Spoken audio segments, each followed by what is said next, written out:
السلام علیکم ورحمۃ اللہ وبرکاتہ۔ تمام دیکھنے اور سننے والوں کو خوش آمدید۔ آج ہم سورہ بقرہ آیت نمبر 1 سے لے کر 5 تک کی تفصیل اور اس کا ترجمہ سمجھیں گے۔ بسم اللہ الرحمن الرحیم۔ الف لام میم۔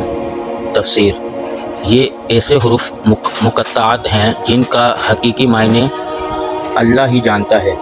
علماء فرماتے ہیں کہ یہ قرآن کی عظمت اور اعجاز کی طرف اشارہ ہے کہ ایسی کتاب عربوں کی زبان میں نازل ہوئی، لیکن وہ اس جیسی کلام لانے سے عاجز رہے، باوجود اس کے کہ یہ انہی کے حروف سے مرکب ہے، یعنی بنی ہے۔ حدیث: نبی اکرم صلی اللہ علیہ وسلم نے فرمایا، قرآن میں ہر حروف کے بدلے ایک نیکی ہے۔ حدیث جامع ترمذی 2910۔ دوسری آیت: ذالک الکتاب لا ریب فیہ ھدی للمتقین۔ یہ وہ کتاب ہے جس میں کوئی شک نہیں، ہدایت ہے پرہیزگاروں کے لیے۔ تفسیر: یہ قرآن عظیم الشان کتاب ہے جس میں کسی قسم کا شک، شبہ یا جھوٹ نہیں۔ یہ اللہ کی طرف سے نازل کردہ ہے اور یہ خاص طور پر ان لوگوں کے لیے ہدایت ہے جو اللہ سے ڈرتے ہیں، گناہوں سے بچتے ہیں اور نیک اعمال کرتے ہیں۔ حدیث: نبی اکرم صلی اللہ علیہ وسلم نے فرمایا، تمہارے درمیان 2 چیزیں چھوڑ رہا ہوں، جب تک تم ان کو مضبوطی سے پکڑے رہو گے گمراہ نہ ہوگے۔ ایک اللہ کی کتاب اور دوسری میری سنت، یعنی نبی اکرم صلی اللہ علیہ وسلم کی سنت۔ اور ایک حدیث میں نبی اکرم صلی اللہ علیہ وسلم نے فرمایا کہ میں تمہیں 2 چیزیں چھوڑ کر جا رہا ہوں، ایک اللہ کی کتاب اور دوسری میرے اہل البیت۔ جب تک تم انہیں مضبوطی سے پکڑے رہو گے کبھی گمراہ نہیں ہوگے۔ آیت نمبر 3: الذین یؤمنون بالغیب ویقیمون الصلاۃ ومما رزقناہم ینفقون۔ جو غیب پر ایمان لاتے ہیں، نماز قائم کرتے ہیں اور ہمارے دیے ہوئے رزق میں سے خرچ کرتے ہیں۔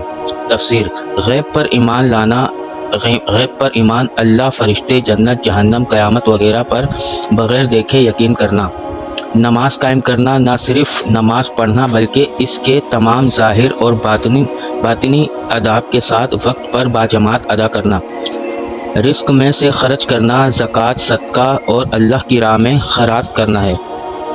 حدیث: نبی کریم صلی اللہ علیہ وسلم نے فرمایا، ایمان یہ ہے کہ تم اللہ پر، اس کے فرشتوں پر، اس کی کتابوں پر، اس کے رسولوں پر اور آخرت کے دن پر ایمان لاؤ، خیر و شر پر بھی ایمان لاؤ۔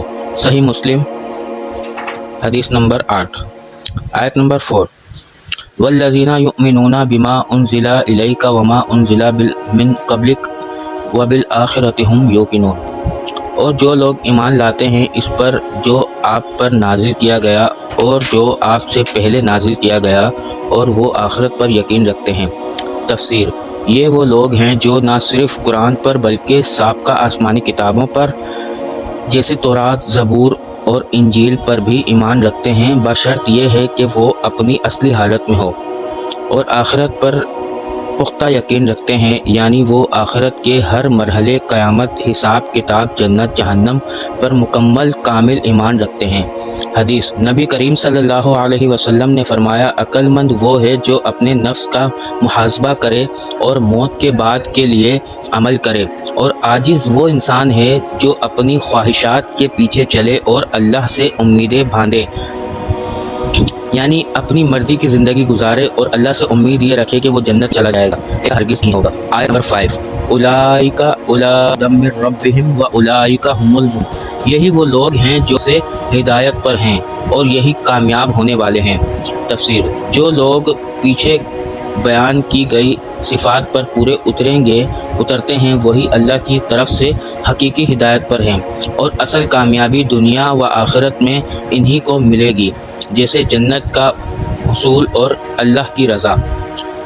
حدیث: نبی کریم صلی اللہ علیہ وسلم نے فرمایا، یقیناً دنیا کی کامیابی اور آخرت کی کامیابی ایمان اور نیک اعمال کے ساتھ وابستہ ہے۔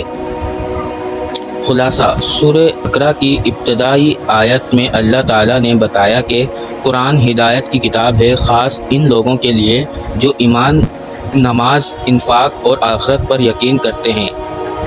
یہ صفات ہی اصل کامیابی کی کنجیاں ہیں۔ اگر آپ کو میری یہ ویڈیو اچھی لگی تو پلیز چینل کو سبسکرائب کریں، ویڈیو کو لائک کریں اور کمنٹس ضرور کریں، اپنی رائے دیں کمنٹس میں، اور اس ویڈیو کو آگے شیئر کریں۔ جزاکم اللہ خیرہ۔ السلام علیکم ورحمۃ اللہ وبرکاتہ۔